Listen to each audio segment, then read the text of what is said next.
ಮದುವೆಯಾಗೋದಾಗಿ ನಂಬಿಸಿ ವಿಧವೆಯ ಮಹಿಳೆಗೆ ವಂಚನೆ ಮಾಡಿರುವ ಆರೋಪ ಕೆಎಸ್ಆರ್ಟಿಸಿ ಬಸ್ ಕಂಡಕ್ಟರ್ ವಿರುದ್ಧ ಕೇಳಿಬಂದಿದೆ. ಬಾಗೇಪಲ್ಲಿ ತಾಲೂಕಿನ ಗುಂಡ್ಲಪಲ್ಲಿ ಗ್ರಾಮದ ಶ್ರೀನಾಥ್ ಆರೋಪಿಯಾಗಿದ್ದಾನೆ.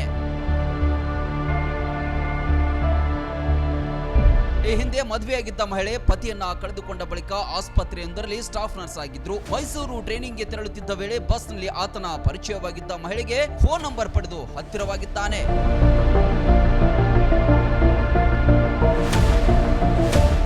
ಅಂತ ನನ್ನ ಹೆಸರು. ನಾನು ಮೈಸೂರಿಗೆ ಹಾಸ್ಪಿಟಲ್ ಕಡೆಯಿಂದ ಟ್ರೈನಿಂಗ್ ಹಾಕಿದ್ರು 15 ದಿನ. ಅದೇ ಬಸ್ಸಲ್ಲಿ ಹೋಗ್ತಿದ್ದೆ. ಫಸ್ಟ್ ಡೇ ನಂಬರ್ ತೊಗೊಂಡ್ರು, ಮತ್ತೆ ಒಂದು ವಾರ ಕಾಲ್ ಮಾಡಿದರು, ಊಟ ಆಯಿತಾ ತಿಂಡಿ ಆಯಿತಾ ಮೇಡಮ್ ಅಷ್ಟೇ. ಆಮೇಲೆ ಒಂದು ವಾರ ಆದಮೇಲೆ ಈ ಥರ ಹೇಳಿದರು. ನಾನು ಸ್ಟಾರ್ಟಿಂಗೆ ಫಸ್ಟು ನನ್ನ ಮ್ಯಾರೇಜ್ ಆಗಿದೆ, ಈ ಥರ ಹಸ್ಬೆಂಡ್ ಎಕ್ಸ್ಪೈರ್ಡ್ ಆದರು ಅಂತೆಲ್ಲ ಹೇಳಿದ್ಮೇಲೆ ಸರಿ ಆಯಿತು ಓಕೆ ನಾನು ಇಷ್ಟಪಡ್ತೀನಿ ಅಂತ ಅವರಾಗೆ ನಂಬರ್ ಇಸ್ಕೊಂಡು ಒಂದಿನ ಮೈಸೂರಿಗೆ ಕರ್ಕೊಂಡೋದ್ರು. ಬಾಗಮಂಡಲಕ್ಕೆ ಹೋಗೋಣ ಬಾ ಅಂದರು. ನಾನು ಇಲ್ಲ ನಾನು ಬರಲ್ಲ ಅಂತ ರಿಟರ್ನ್ ಬಸ್ ಹತ್ಕೊಂಡ್ಬಂದೆ.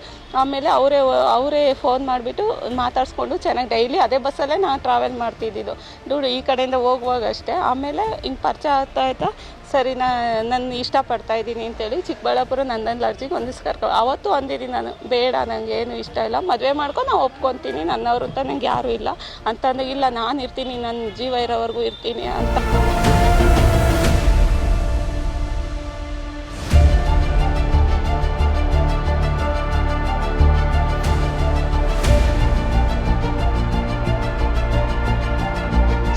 ಮದುವೆಯಾಗುತ್ತೇನೆ ಅಂತ ನಂಬಿಸಿ ಹಲವೆಡೆ ಲಾಡ್ಜ್ಗಳಿಗೆ ಕರೆದೊಯ್ದು ಲೈಂಗಿಕವಾಗಿ ಶೋಷಣೆ ಮಾಡಿದ್ದಾನೆ ಎಂಬ ಆರೋಪ ಕೇಳಿಬಂದಿದೆ. ಸದ್ಯ ಸಂತ್ರಸ್ತೆ ಸುಮಾರು 2.5 ತಿಂಗಳ ಗರ್ಭಿಣಿಯಾಗಿದ್ದಾರೆ ಎಂದು ತಿಳಿದು ಬಂದಿದೆ. ಸರಿ ನಾನು ಇಷ್ಟಪಡ್ತಾ ಇದ್ದೀನಿ ಅಂತೇಳಿ ಚಿಕ್ಕಬಳ್ಳಾಪುರ ನಂದನ್ ಲಾಡ್ಜಿಗೆ ಒಂದಿವ್ಸ ಅವತ್ತು ಅಂದಿದ್ದೀನಿ ನಾನು, ಬೇಡ ನನಗೆ ಏನು ಇಷ್ಟ ಇಲ್ಲ, ಮದುವೆ ಮಾಡ್ಕೊಂಡು ನಾನು ಒಪ್ಕೊತೀನಿ, ನನ್ನವರು ಅಂತ ನನಗೆ ಯಾರೂ ಇಲ್ಲ. ಆಮೇಲೆ ಒಂದು ದಿವಸ ಧರ್ಮಸ್ಥಳ ಹೋಗಿದ್ವಿ, ಅದೇ ರೂಟ್ ಚೇಂಜ್ ಮಾಡಿದ್ರು, ಧರ್ಮಸ್ಥಳಕ್ಕೆ ಹೋಗಿದ್ವಿ.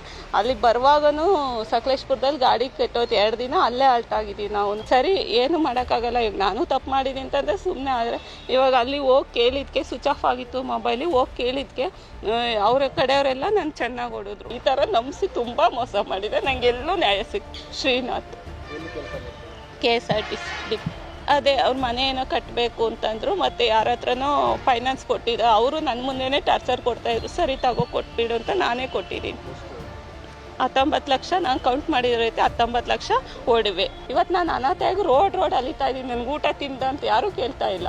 ನಾನು ತಿಂತಾ ಇದ್ದೀನಿ, ಅವನು ಅಲ್ಲೇ ಆರಾಮಾಗಿ ಡ್ಯೂಟಿ ಮಾಡ್ಕೊಂಡು, ಇವರು ಕೇಳಿದರೆ ಅರೆಸ್ಟ್ ಮಾಡೋಕ್ಕೆ ರೆಡಿನೇ ಇಲ್ಲ ಇವರು.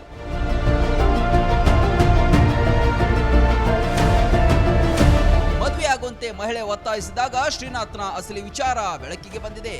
ತನಗೆ ಈಗಾಗಲೇ ಮದುವೆಯಾಗಿದೆ, 2 ಮಕ್ಕಳಿದ್ದಾರೆ ಅಂತ ಹೇಳಿಬಿಟ್ಟಿದ್ದಾನೆ. ಈ ವಿಚಾರವನ್ನ ಯಾರಿಗಾದ್ರೂ ತಿಳಿಸಿದ್ರೆ ಪ್ರಾಣ ಉಳಿಸೋದಿಲ್ಲ ಅಂತ ಆರೋಪಿ ಬೆದರಿಕೆ ಹಾಕಿದ್ದಾನೆ. ಇದೀಗ ಸಂತ್ರಸ್ತೆ ಬೀದಿ ಅಲೆದಾಡ್ತಾ ಇದ್ದಾರೆ.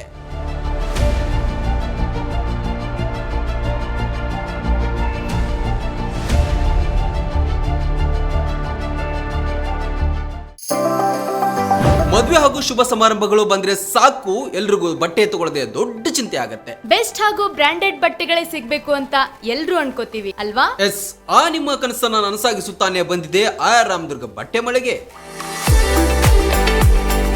ಮುಧೋಳದಲ್ಲಿರುವ ಈ ಬಟ್ಟೆ ಮಳಿಗೆ ಜವಳಿ ಕ್ಷೇತ್ರದಲ್ಲಿ ಸುಮಾರು 50 ವರ್ಷಗಳ ಅನುಭವ ಹೊಂದಿದೆ.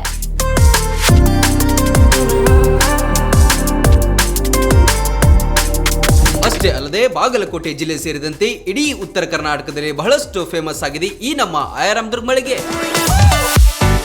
ನಿಮಗಿಷ್ಟವಾಗುವ ಎಲ್ಲಾ ರೀತಿಯ ಮಾಡರ್ನ್ ಬಟ್ಟೆಗಳು,